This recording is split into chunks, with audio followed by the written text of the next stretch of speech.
예, 차관님 오전 질의 좀 보충하겠습니다. 아까 차관님께서 공수처와 관련해서 기소권을 독점하는 검찰을 견제하기 위해서 공수처가 필요하다는 말씀을 하셨습니다.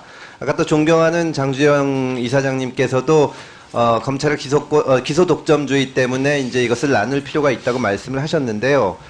차관님이 아시는 나라 중에서 검찰이 기소권을 독점하지 않는 나라가 한 곳이라도 있나요? 아까 그렇지 않아도 뭐 찾아줬는데 우리 직원이 영국에는 사소가 있습니다. 네네. 유일한 예외가 영국이에요.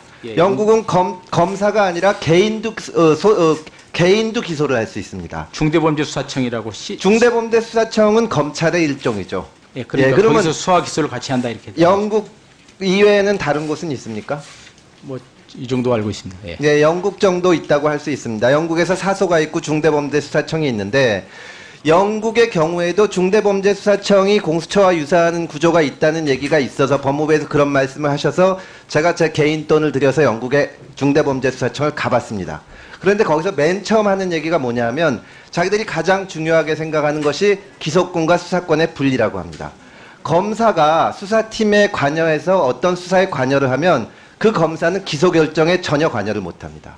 우리나라 검사들처럼 이렇게 기소권과 기소권과 수사권을 한 사람이 동시에 행사하는 경우는 정말 찾아보기가 어렵습니다. 근데 제 질문은 그것이 아니라 영국의 특별한 경우를 제외하면 거의 모든 나라에서 기소권을 행사하는 국가기관은 검찰 하나입니다. 마치 기소독점주의, 그래서 우리나라만 특별하게 우리나라 기소권을 행사하는 기관이 검찰 하나인 것처럼 얘기하는데 중대범죄수사처라는 대부분의 국민들한테 이름이 생소한 기관을 제외하면 모든 나라에서 기소는 검사가 합니다. 그런데 다만 문제는 우리나라에서는 검사가 수사권도 행사하기 때문에 이 권한을 분배하려면 기소권과 수사권을 나눠야지. 네. 검사처럼 기소권과 수사권을 다 행사하는 기관을 또 만드는 거는 문제를 키우는 거라고 생각을 합니다. 이 부분을 좀 정리해 주시길 바라고요. 최근에 발표한 특수부 축소와 관련해서 몇 가지 질문을 드리고 싶은 게 특수부만 축소하는 겁니까? 아니면 남부지검에 있는 증권범죄합수단, 또 중앙지검에 있는 과학기술범죄수사부, 공정거래수사부, 방위사업수사부, 조세범죄수사부 이런 식으로 이름만 달랐지 인지수사, 사실상 특수수사를 하는 부서도 다 축소하는 겁니까?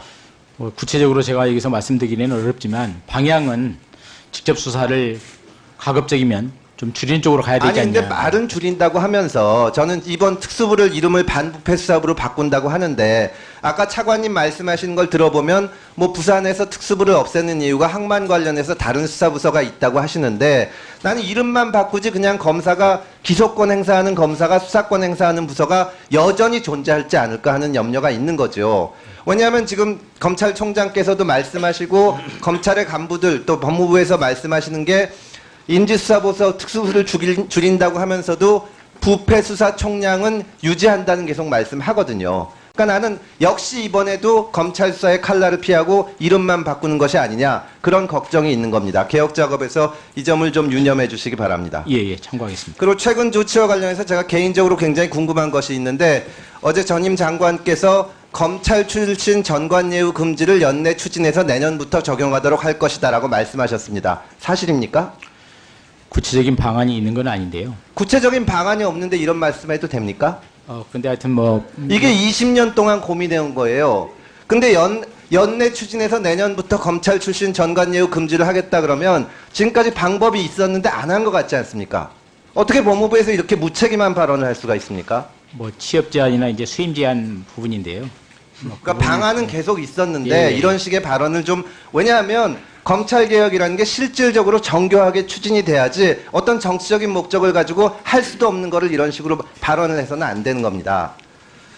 법무부 탈검찰화에 대해서 잠깐 말씀을 드리겠습니다. 저는 탈검찰화에는 대단히 찬성을 합니다. 그러나 이 성격에 대해서 법무부가 잘못 이해하고 있거나 잘못 얘기를 하는 것이 아닌가 하는 걱정이 있습니다. 탈검찰화와 관련해서 법무부에서 항상 하는 얘기는 검찰이 법무부를 장악해왔다. 그래서 검찰개혁 과제의 일환으로 법무부 탈검찰화를 한다고 말씀들을 합니다. 근데 제가 지금 말씀을 드릴 테니까 틀리는지 보세요. 예전에는 법무부에서 변호사를 채용하고 싶어도 보수가 너무 비싸서 채용할 수가 없었습니다. 말하자면 상사법무과나 국제법무과 같은 데는 법률적인 전문 지식이 있는 전문 인력이 필요한데 그때는 변호사 월급을 법무부에서 줄 수가 없어서 국가에서 고용한 검사들이 1, 2년씩 거기에서 근무를 한 겁니다.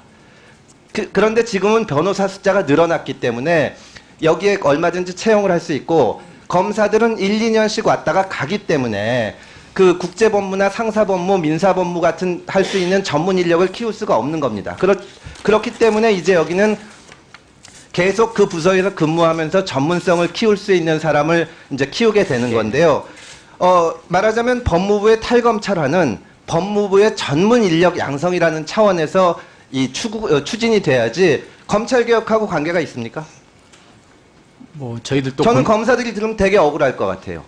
예전에 변호사 보수도 못 받고 상사법무과에서 근무를 했는데 1년씩 2년씩 지금 갑자기 법무부가 검찰이 왜 상사법무과나 민사법무과를 장악하려고 들겠습니까? 더군다나 제가 한 말씀 드리고 싶은 거는 지금 그 탈검찰화를 한다고 하는데 형식적으로만 할 뿐 지금 거의 모든 직원들이 계약직으로 채용돼 있습니다. 이러면 변호사들도 채용됐다가 2년, 3년 지나면 떠납니다. 전문 인력 양성이 전혀 안 돼요. 저는 정규직화해야 된다고 보고 이 부분에 대해서 좀 근본적인 개선이 있기를 바랍니다. 저희들이 고민하고 있는 내용이고요. 그런 방향으로 사실 정책을 펴고 있습니다. 시행하고 있습니다. 예. 마지막으로 짧게 하나만 말씀을 드리겠습니다. 국회가 국회법과 국회 증언감정법에 의해서 국가기관에 자료 요구를 하고 있는데 유일하게 정말 우리나라 모든 국가기관 중에 유일하게 검찰에는 직접 자료 요청을 못합니다. 이게 정말 수십 년 된 법사위의 민원사항입니다. 우리가 법무부를 거쳐서 해야 돼요. 경찰청 같은 경우에는 지방경찰청까지 직접 자료 요청을 할 수 있습니다. 법무부에서 이 부분을 좀 개선해 주시겠습니까? 검토를 한번 해보겠습니다. 예, 나중에 자세하게 또 말씀드리겠습니다.